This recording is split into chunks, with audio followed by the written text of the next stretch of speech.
বন্ধুরা, একটি ঘরের সুখ আর সমৃদ্ধি একজন এমন স্ত্রীর ওপরে নির্ভর করে যে ঘরের সমস্ত কাজ করে আর সমস্ত মানুষের খেয়াল রাখে। কিন্তু কিছু এমন কাজ যা স্ত্রীদের কখনোই করা উচিত নয়, কারণ এমন কাজ করাতে সেই ঘরে মা লক্ষ্মী কখনোই আসে না। প্রাচীনকাল থেকেই ঘরের স্ত্রী আর কন্যাদের মাতা লক্ষ্মীর রূপ মানা হয়েছে। এমন মান্যতা আছে, যদি কোনো স্ত্রী ঘরকে স্বর্গ বানাতে পারে তাহলে সেই স্ত্রী পারে সেই ঘরকে নরক বানাতে। আমাদের শাস্ত্রে স্ত্রী আর মেয়েদের কিছু অভ্যাসের কথা বলা হয়েছে যে কারণে ঘরে দারিদ্রতা আসে। অন্যদিকে কিছু স্ত্রী এমন আছে যারা ঘরে সুখ আর সমৃদ্ধি আনে।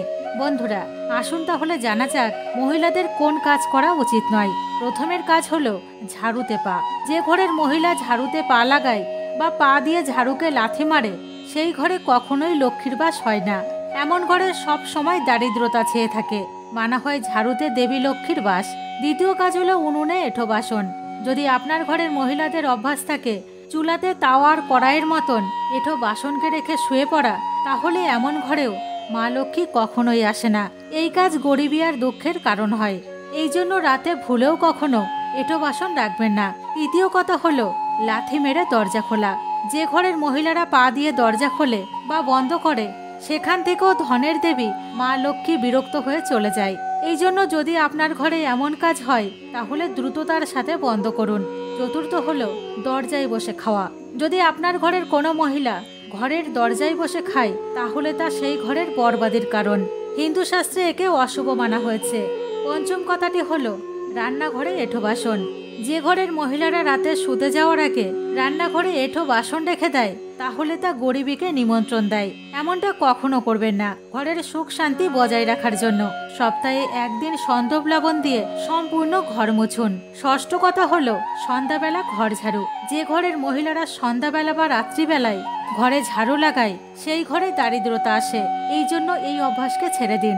সপ্তম কথা হলো বেলা পর্যন্ত শোয়া। যদি কোনো ঘরের মহিলার বেলা পর্যন্ত ঘুমানোর অভ্যাস থাকে তাহলে তা ঘর আর পরিবারের জন্য অশুভ। দেরি করে ঘুম থেকে ওঠা স্ত্রী তার স্বামী আর শ্বশুরবাড়ির লোকেদের জন্য অসফলতার কারণ হয়। অষ্টম কথা হলো সকালে উঠান পরিষ্কার না করা। যে ঘরের মহিলা সকাল সকাল তাড়াতাড়ি উঠে তার উঠান পরিষ্কার করে না এমন ঘরে দেবী লক্ষ্মী কখনোই প্রবেশ করে না।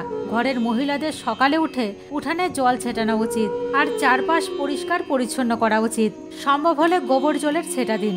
এমন ঘরে মাতা লক্ষ্মী সদার জন্য বিরাজ করেন। তাহলে বন্ধুরা, এই কাজগুলি একজন লক্ষ্মীমন্ত স্ত্রীর কখনোই করা উচিত নয়। আজকের ভিডিও আপনাদের কেমন লেগেছে?